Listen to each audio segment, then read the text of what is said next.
Europe 1. Il est 8h15, Patrick Cohen, vous recevez ce matin le porte-parole de Jean-Luc Mélenchon et député La France Insoumise de la Seine-Saint-Denis. De Montreuil. Bonjour Alexis Corbière. Bonjour Patrick. Les Insoumis sont aux côtés des cheminots en grève et à lire la dernière note de Jean-Luc Mélenchon, on voit que vous y mettez beaucoup d'espoir. La grande bataille sociale est engagée, écrit-il. Avec quel objectif ? Ce serait bien que le gouvernement renonce, notamment cette mise en concurrence, mais ça affronte aussi des directives européennes. C'est un vieux dossier, hein. C'est le pacte ferroviaire qui a été voté, c'est la raison pour laquelle la France Insoumise pensons que sur des traités européens, il faut désobéir désormais. Le gouvernement applique des choses qui viennent mises en application d'ailleurs par le gouvernement précédent de François Hollande, etc. Et puis il touche au statut des fonctionnaires, alors qu'il n'y a aucun intérêt à le faire. Même Richard Ferrand... pardon, merci Patrick Cohen.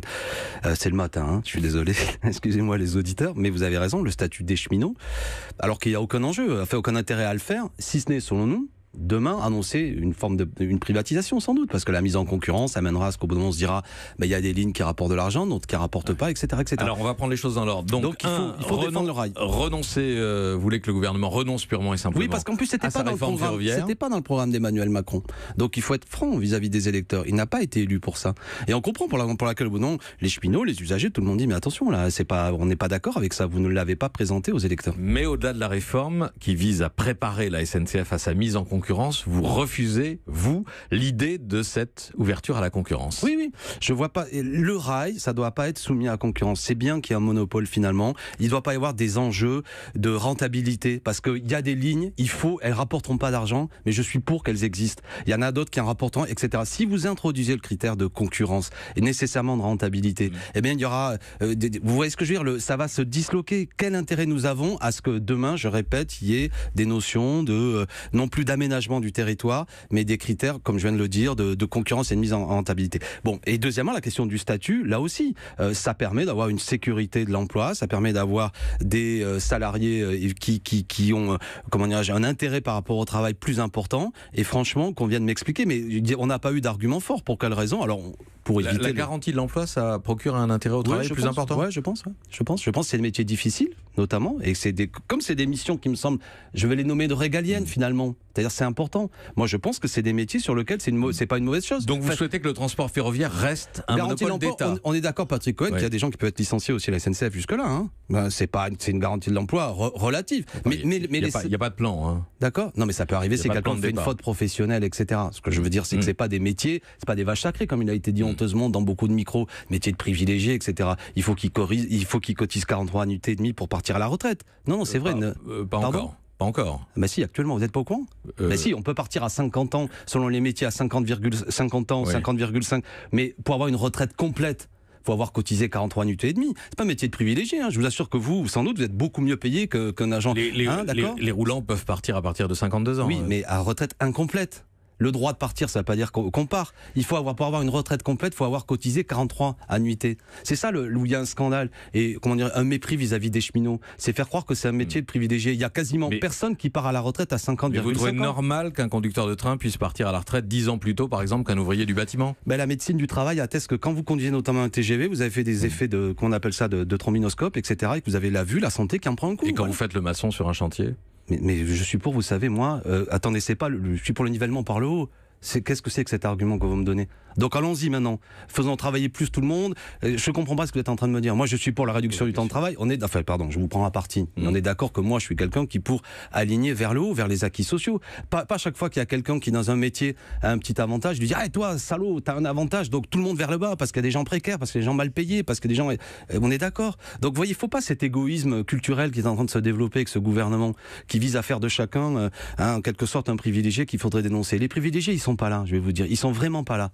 Et sans aucun doute qu'il y a beaucoup de gens aujourd'hui qui sont très très bien payés, beaucoup plus que les cheminots qui sont en train de montrer du doigt. Et que ça commence à faire un effet suffocant sur le plan médiatique, où ceux qui sont parmi, bien souvent, je répète, les cheminots qui ont des salaires franchement médians par rapport dans la moyenne des Français, sont montrés du doigt par des gens qui sont des ultra privilégiés. Moi, je n'en peux plus. Hier, je me suis mis en colère contre le porte-parole de En Marche qui, sur une radio concurrente, arrive et traite les cheminots de gréviculteurs. Moi, j'accepte pas ce vocabulaire. Il me restait dans l'oreille en 1980. 1995, Jean-Marie Le Pen parlait comme ça lorsque les cheminots étaient en grève contre le plan Juppé. C'est pas lui qui a inventé le terme, mais Louis Gallois et Guillaume Pépi l'ont utilisé dans plusieurs interviews. Comme vous êtes un homme précis, Louis Gallois, il a été président de la SNCF en 1996. Jusqu'en 2006. C'était le prédécesseur de Guillaume Pépi. Mais pourquoi vous défendez ça? Je ne défends pas, c'est factuel ce que je dis. Non, je dis Louis Gallois a été président de la SNCF jusqu'en 2006. On s'arrête là-dessus. Moi, je vous dis qu'en 1995, Jean-Marie Le Pen parlait des gréviculteurs et Louis Gallois, il est devenu président de la SNCF en 1996, un an plus tard. C'est pas Jean-Marie Le Pen qui a inventé ce terme. Non, mais qu'il a mis dans le débat public quand il y a des grèves. Je crois pas.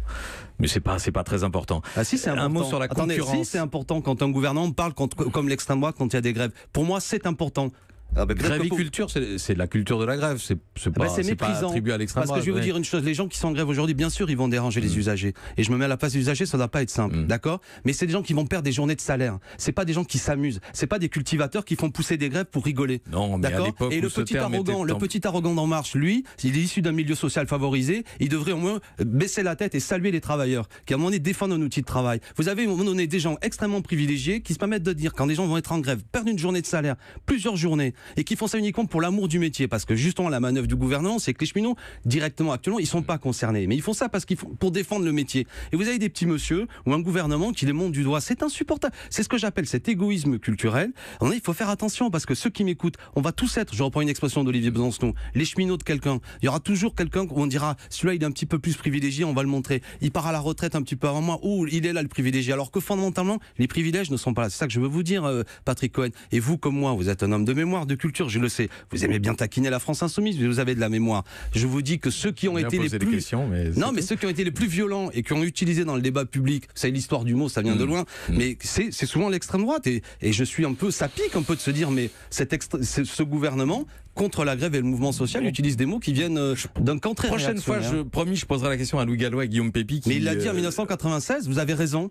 Il l'a dit, oui, mais c'est pas ça que je vous dis. Qui ont utilisé à plusieurs reprises l'expression à propos de la SNCF en un temps où la SNCF faisait 20 à 30% des jours de grève en France. Mais je vous dis que le mot en 1995, vu qu'Hélène Jouan nous rappelait les mobilisations Juppé, qui avait été un grand moment.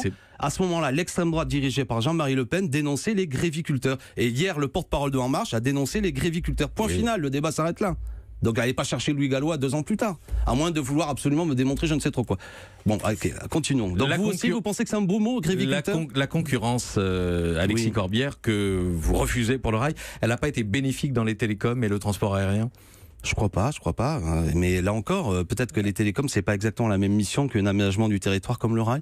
Il y a des missions importantes sur lesquelles je pense que nous devons garder la situation de monopole. Quand vous regardez l'exemple allemand ou suédois, par exemple, vous ne pensez pas que ça a pu profiter au secteur ferroviaire dans ces deux cas où il y a eu à peu près le même mouvement, c'est-à-dire une ouverture à la concurrence et un opérateur public resté fort, comme en Allemagne, la Deutsche Bahn, qui est la première entreprise ferroviaire européenne. Mais je pense qu'en France, il ne restera pas fort. La bêtise en plus en France qui a été faite, c'est cette séparation entre SNCF et RFF, l'un rapportant de l'argent, d'autres coûtant de l'argent, des stupidités du genre des partenariats publics-privés qui ont été faits dans certains endroits qui ont coûté fort cher. C'est pour ça que ce qu'on appelle la dette s'est creusée. C'est les mauvais choix. Mais souvent, ceux qui ont été à la tête de ces mauvais choix sont les mêmes aujourd'hui qui sont au gouvernement. Je vois Madame Parly, par exemple, elle vraiment bien payée.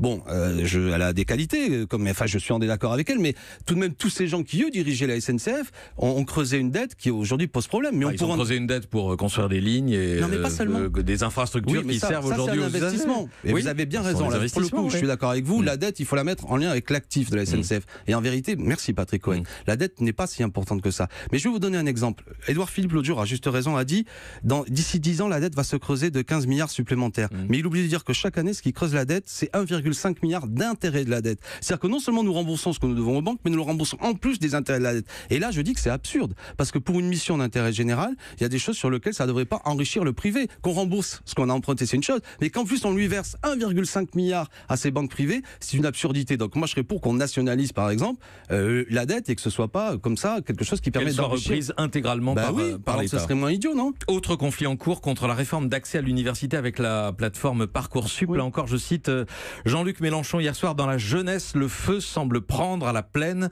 Vous allez souffler sur ces flammes, Alexis Corbière?